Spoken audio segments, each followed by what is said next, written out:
আসসালামু আলাইকুম, সবাই কেমন আছেন? আশা করি ভালো আছেন। তো দেখুন, শুরুতে আমার বাসাতে অনেকগুলি মাছ চলে আসছে। এগুলি হচ্ছে তেলাপিয়া মাছ।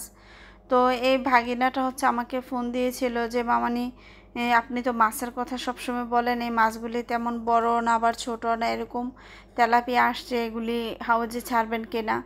পরে আমি বলি যে এগুলি টিকবে কিনা, পরে বলে আমি তো তেমন সিউরিটি নাই, তবে টিকতে পারেও আবার নাও। তো আমি হচ্ছে বলে আচ্ছা ঠিক আছে, 3 কেজি মাছ নিয়ে আসছি। তো ওরে বলছে আচ্ছা ঠিক আছে 3 কেজি নিয়ে আসো। ও আমাকে বলছে মামনি বেশি নিয়ে ওখানে ছাড়ার দরকার নেই, প্রথম কমে ছাড়েন, দেখেন টিকে কিনা, যদি টিকে পরে আবার আনে দেব।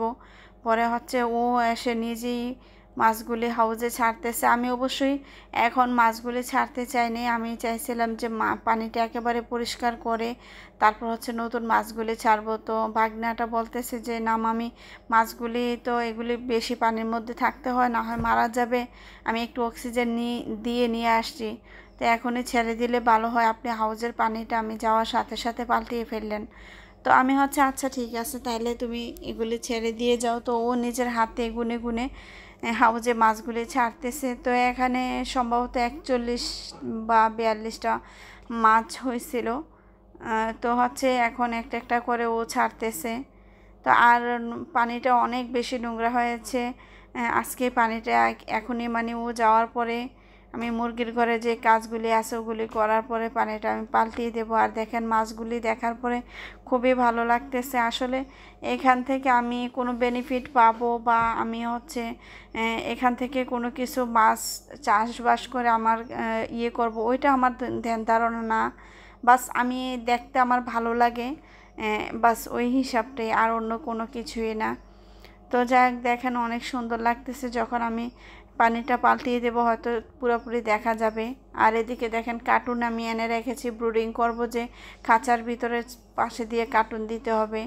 আর এদিকে হচ্ছে ওনারা একটু ডিম পেড়েছে, তো উপরে 2টা ডিম একসাথে লেগে আছে। আজকে 6 পিস এখানে ডিম পেড়েছে। আর ওদের খাবার দাবার কিছুই নেই, তো ওদের খাবার দাবারও দিতে হবে। আর মুরগির ঘরের অবস্থা দেখেন কত নোংরা, আজকে অনেক কাজ। আমি পুরা ঘরটা আজকে পরিষ্কার করব, কারণ এখানে বিগত আমার যে টার্কি মুরগিটা আর হচ্ছে আরেকটা মুরগি যেটা একটু হঠাৎ করে পাটা কেমন বাঁকা হয়ে গিয়েছে, আমি হচ্ছে ওইটাকে জবাই করে ফেলেছি। আর টার্কি যে মুরগিটা মারা গেছে ওইটা ওইটা আমি জবাই দেই নাই, আসলে জবাই দিলে ভালো হতো। ম্যাক্সিমাম ওই টার্কি মুরগিটার ওয়েটটা ছিল 2 থেকে 2.5 কেজির মতো, 2.5 কেজি না হলেও প্রায় কাছাকাছি ছিল। তো আর কি করব, তো এই জন্য এই মুরগিটাকে আমি জবাই দিয়ে ফেলেছি ভয়ে ভয়ে। এটা মোটামুটি 1.5 কেজি ওয়েট হয়েছে। তো যাই হোক, দেখেন আজকে অনেক বেশি কাজ। তো এই যে একজন আছে এখানে, ওনাকে উপরে উঠিয়ে দেব। আর এই যে আমার দেশি মুরগিগুলো এখানে দুটো একসাথে ডিম দিয়েছে। এখানে আমি একটা হচ্ছে রাতা আর 2টা ডেকি মুরগি রেখেছি। তো ওনারা আজকে দুইজনে ডিম দিয়েছে। তো আমি এই ডিমগুলি আগে উঠিয়ে নিচ্ছি, কারণ আজকে প্রচুর পরিমাণে ঘরে কাজ, যেহেতু আমার অসুস্থ মুরগিগুলো ছিল পুরা ঘরে হচ্ছে পটি করেছে। তো এমনিতে তো শীতকালে অনেক বেশি মোরগ মুরগি মারা যাচ্ছে বা যায়, তো ঘরটা তো অবশ্যই ভাইরাস মুক্ত করতে হবে। তো আমি একটু মেডিসিন দিয়ে তারপর হচ্ছে ঘরটাকে আজকে পরিষ্কার করব, মানে পুরা ঘরে ব্লিচিং ছিটিয়ে তারপর হচ্ছে আমি এটা ধুলাই করব ঘরটা।